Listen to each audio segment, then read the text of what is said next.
Hello, you wonderful people, and welcome to another episode of Crime Centric. This being a show where I talk about crime dramas that I watch. For today's episode, I'm going to talk about the latest episode of In the Dark. A lot of really interesting things went down in this episode, so let's break it down. First and foremost, I do like that we start the episode kind of seeing Sarah's perspective as she walks up to Darnell's place, and she's like typing in, she's like, Nana, instead of texting you, why don't I just knock on your door like a normal person? And it's just kind of like, yep, picking up with the awkward ending that we got last episode, and pulls out a gun, frees her under arrest. Trey grabs a gun, arrests, handcuffs Sarah, and they were going to bounce and run because it's like, right, he's obviously not going to like kill a cop because he knows that's going to be worse, but that's just also not who Trey is. So he wants to run, and it's like, right, it's not going to be long before Sarah figures out I'm not the type of person to use this gun on her. But Murphy's like, the fact of the matter is we could use this against her because it's like, we could use this as a means of,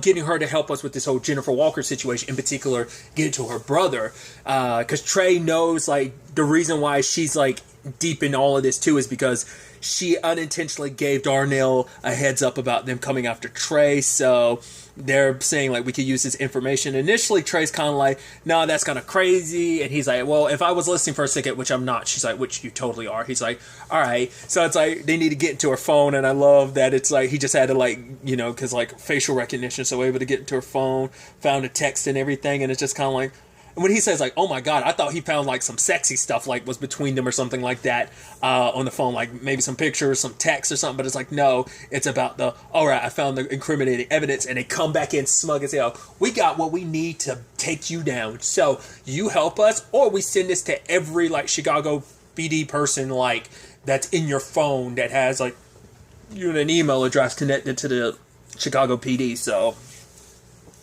And obviously for Sarah, she just says the thing she shouldn't have said, where it's like, Josh was right about you. You are the worst person ever.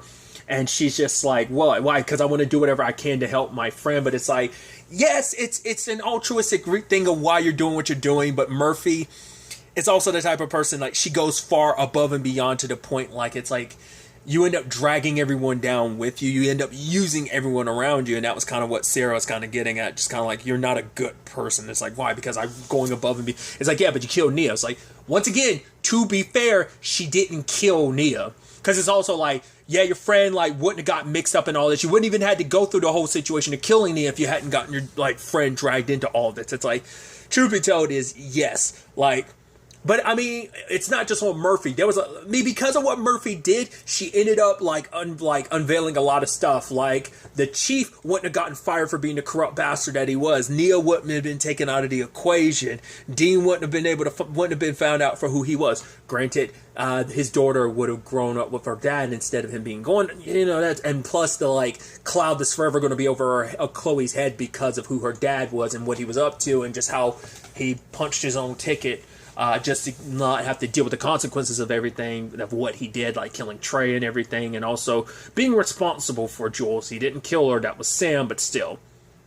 So it's like, there's good and there's bad that's come about what Murphy's done. So it's like, maybe she's at the neutral point, like maybe she's back to zero when you balance out the good and bad of what her actions have kind of led to in the grand scheme of things. Who knows? Maybe we won't really find out in totality which way the scales lean more towards more good or more bad until the show's done, until like all is said and done. But they're like forcing her help.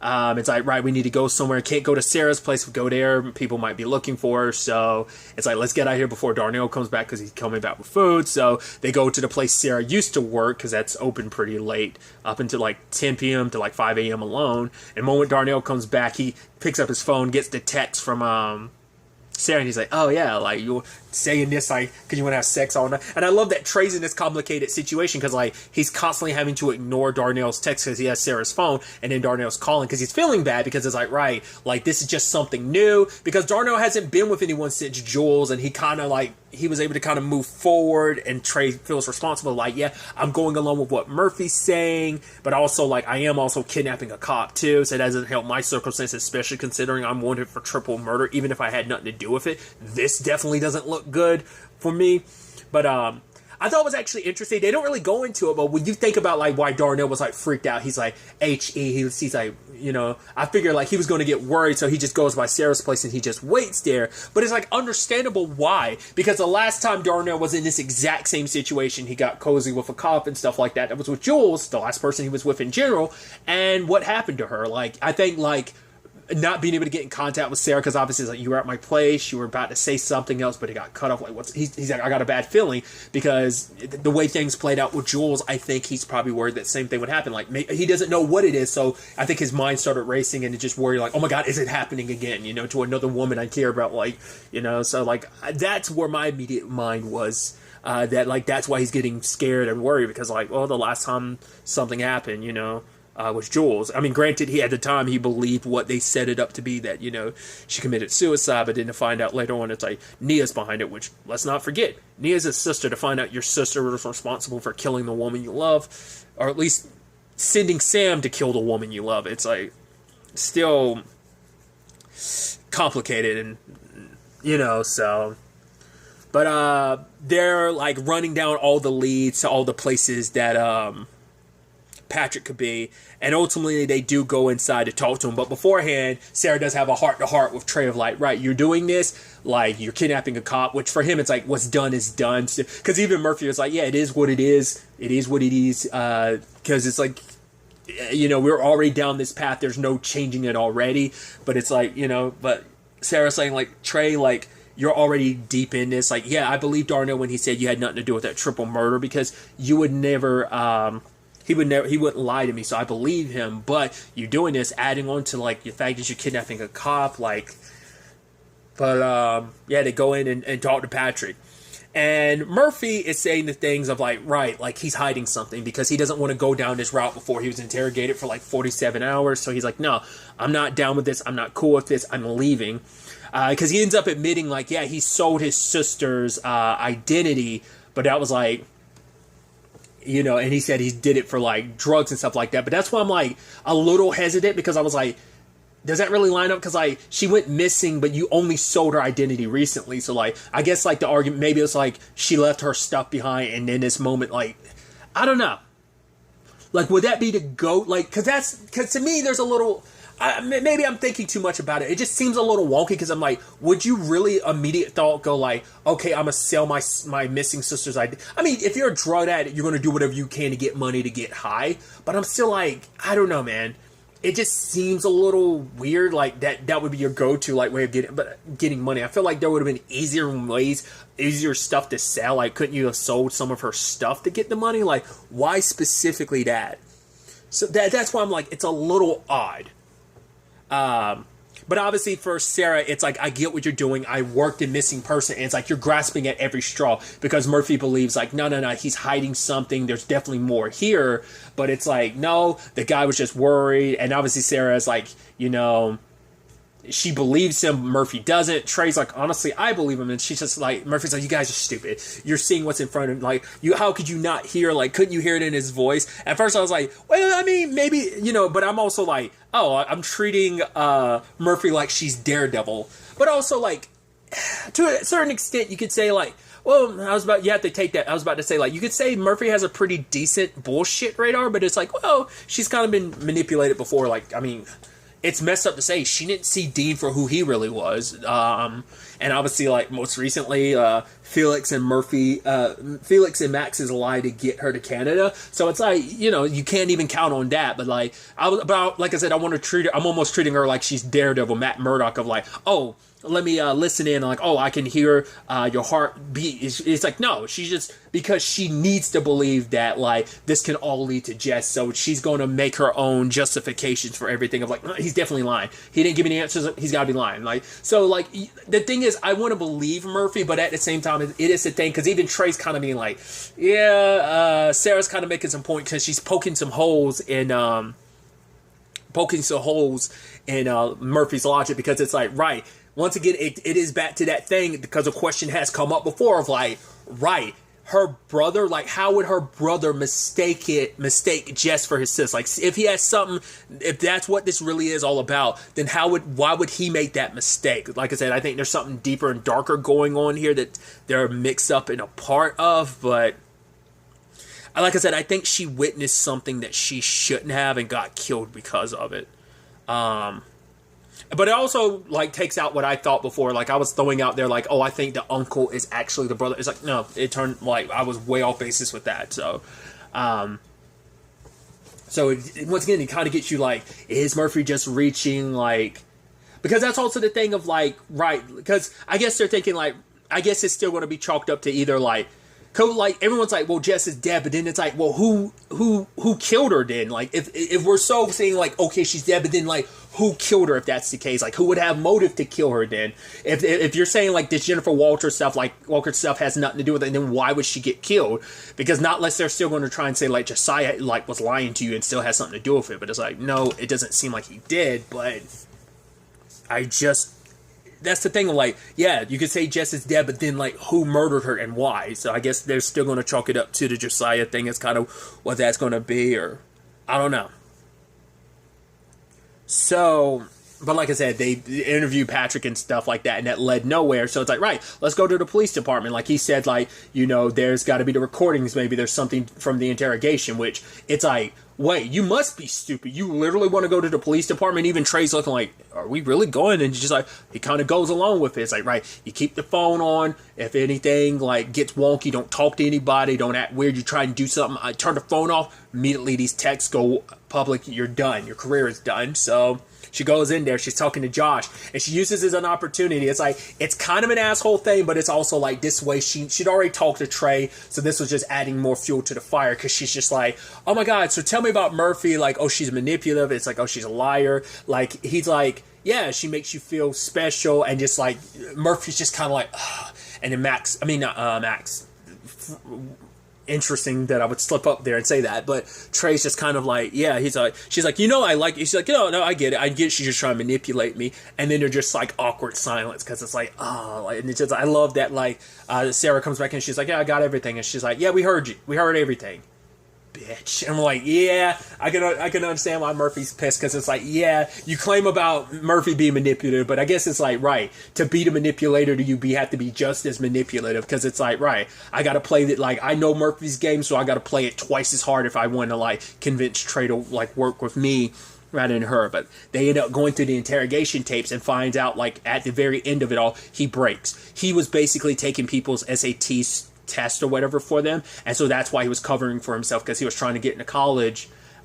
He had, like, he could pay half of it, but he was kind of hoping, like, he needed these kids who were too lazy to take it themselves and needed kind of good grades would pay him to take stuff for him. So it was going to be like, that's how he was filling in the other half of the gap of, like, how he was going to pay for college. But they did run his alibi and it turns out true. So it's like, but you could tell from what Murphy was hearing, like, she was kind of doubting it at the end, but even hearing it, she was almost like, damn, like, you could tell she even was kind of like, this is him telling truth. So I think on some level, she could tell, you know, because I think because she is so desperate for answers in this regard, so she was tuned in. So I think on some level, like, because I guess she was hoping for a smoking gun, because this is supposed to be, like, something that was noteworthy in a transcript. So I don't think it, I have to take it back, because I don't think it was as, like, but it just seemed like she almost was kind of like, because, like, I think on some level, like, everyone's thinking, like, everyone's saying, like, you're crazy, you're just drawing straws. Like, she knows on some subconscious level, but she's like,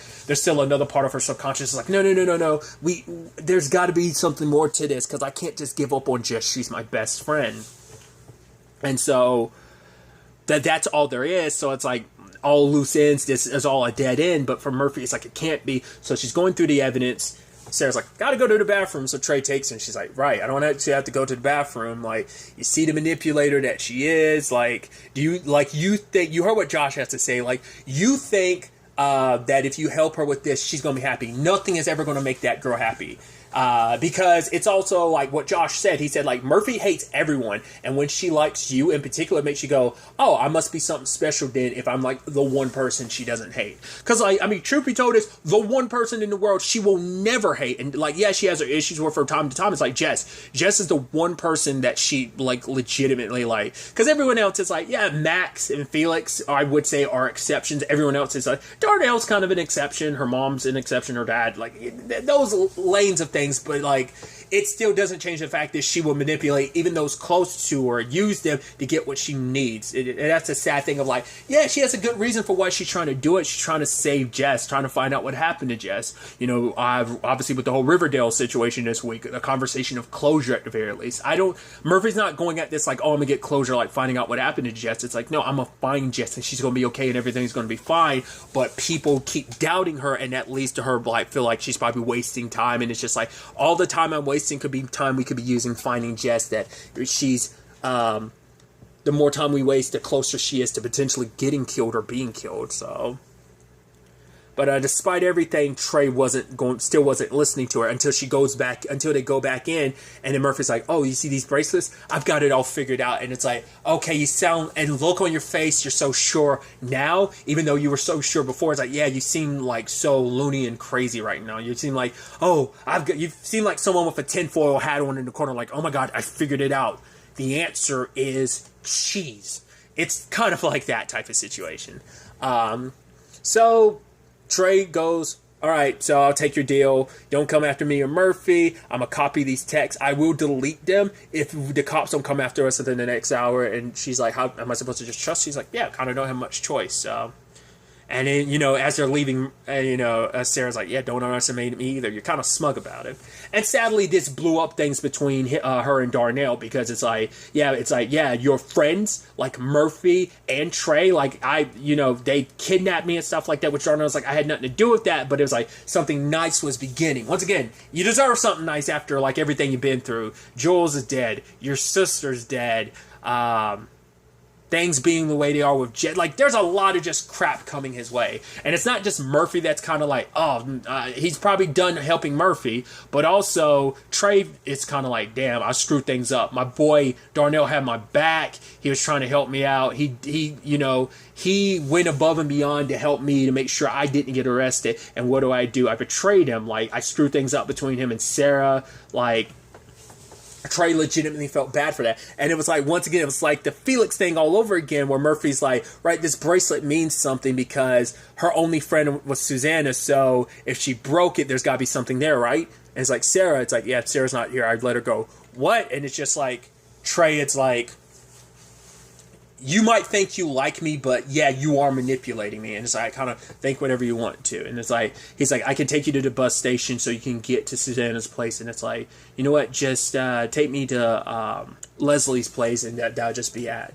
You know, but when they do get there, at the end of the day, Trey does hug her because he legitimately does like her. But even he can acknowledge, like, see the writing on the wall of, like, right, for one, I got to bounce considering everything. I just made things worse by kidnapping a cop that was so important to my buddy that I kind of screwed him over, and I screwed things up on that front. But more so than anything, while I'm wanted by the cops, I helped kidnap a cop, so I definitely got to get out of town. So sadly, this will probably be the last time we see Trey. If ever. I hope I was hoping he'd be able to stick around, but obviously circumstances won't allow that. But but before she left, he ends up hugging her, because it's like, right, like, I do want you to know that you do matter to me. It's not like, it's not like a thing of like, I don't care that I don't like you. It's like, I do like you, but I know I kind of seen everything for what it really is. So I got to do kind of what's right for me. And he leaves, and he does delete the text, so he kept his word on that front. And then you have Leslie opening the door and being like, "Oh yeah, Max and Felix left," which immediately I was like, that's BS, because the last time we saw Max and Felix, they were working on her defense. So I'm like, why are you lying, Leslie? And I was like, and then the moment she goes back to bed and everything, checks in on Felix and then gets back in bed with Max, I was like, because like I said, it's just something about her just seemed off. Like, maybe she's hiding some diabolical stuff of her own. But I think at the end of the day, it's like, these two have dedicated so much, even everything being what it is. Both of them have gone out of their way to try and find a way to help you. And so to help, because she does legitimately love her brother, and she's looking out for him. So it's like, right, I want Murphy nowhere near them, so that if the hammer ever comes down, they'll get some of it, but she'll get the full brunt of it. I think maybe that's what Leslie's like trying to do. She's trying to build a defense. Like, she might be ready to turn her brother and him, Max in, but it's like, right, it's all going to be okay because I sent Murphy away. Or maybe she's just thinking like, right, if Murphy's kind of off on her own, then like they won't come sniffing back this way. And so it's like, I'm not about to have my brother and, Max, the guy I'm with and care about, because I think there is some level of like, she knows that if like Murphy comes back, they'll both bend over backwards. I'll lose my brother to you again, and Max. Like, even though we have our thing, like, he will always, like, bend over backwards for you. So it's like, you know, sending Murphy on her way, even though she needs help. And it's just, yeah. It's like, the fact is, I'm curious what's going to happen when they... But I mean, you can almost make the argument Karma's going to come back to kind of bite her in the ass anyway, because that gun thing is still in play, and she doesn't know that that's in play yet. So that's going to come back when it's found on the dead body of a cartel dude, because it's like, oh, so why does this cartel hitman have your gun? So that's going to lead to them coming back and probably questioning her, and then potentially finding Felix and Max, and that's when that whole situation gets blown up. So it's going to be interesting to see. Because what's most likely going to happen is, like, maybe Felix or Max are going to be outside and maybe they'll see some paw prints, or maybe they'll get in contact with Trey. Like, maybe Darnell will call them up about Murphy and Trey, and it's like, wait, we haven't heard anything. They call Trey, and he's like, yeah, I dropped off. Wait, she showed up here? Or maybe they'll find, like, her boot prints and, like, pretzels, like, paw prints in the snow, like, something like that. I think they're going to find out on, like, something, in some way that, Leslie can't really control, and they're going to be kind of pissed at her for doing what she did. I'm sure Max is going to well, I get it, I understand, but I'm sure Felix is going to be upset too. There's probably going to be a thing of like, right, I get you care about me and everything, but still, you shouldn't have like left her on her own like that. Which obviously Murphy is, you know, got Jess in her mind of like, right, obviously she broke the bracelet, so she must have murdered her friend. Like, it's like, yeah, but it's like, there is something there. But obviously, because it's like, at the end of the day, Murphy now has no one. She can't turn to Trey, can't turn to Darnell. She thinks Max and Felix have abandoned her, which in actuality they haven't. They're still fighting just as hard, so she's not as alone as she thinks. All she has is the figment in her imagination, you know, so of Jess. So Murphy's pretty much at her lowest point to a certain extent, just because she is all alone again. But, you know, the world, you know, just like when one door closes, another opens because, hey, enter Warren. Oh, let's bang it out. Oh, man. Oh, I'm supposed to visit my mom. She's sick. I was like, geez, Murphy. You make all these claims about not being manipulative, and like the first guy that comes around, what do? You manipulate him. And, all right. I mean, once again, it's like the irony can't be lost on Murphy. I think she's just like saying like, I recognize the irony, but I refuse to embrace it, so I'm just going to beat it to a pulp and pretend like it doesn't exist. The irony in a metaphorical sense of beating it to a pulp. But like, it's just like, yeah, you can't tell me like you don't feel like a hypocrite, but it's like, I don't care. I'm going to do whatever I have to if it means finding Jess. I don't care. Like, you know, I'll be a hypocrite. I'll manipulate whoever I have to in the grand scheme of things. But that was also the thing Jess was saying, like, obviously, Trey wasn't the one, because if he was the one, he wouldn't have left you like he did in this regards. It's like, Max actually wouldn't if you guys were together. Granted, it seems like something you would do, but, you know. So, but is able to manipulate Warren to drop her off to Susanna's. But the moment she shows up to Susanna's with the bracelet, and she's like, I'm so sorry, I can explain. So, once again, I go back to the fact is that both Susanna as well as her uncle both came up with the same lie of, oh my God, she must have killed herself. Like, the fact is that they immediately jumped to that, you know? Because I thought it was kind of like, I was like, oh, the fact is that Patrick kept being like, I want my mom, but it's like, to be fair, this was like 10 years ago, so like, obviously, like, you're a teenager at the time, so like, you're in deep doo-doo. You're being accused of killing your, I don't know why, it makes me want to laugh saying doo-doo. I should have just said you're in deep shit, but still.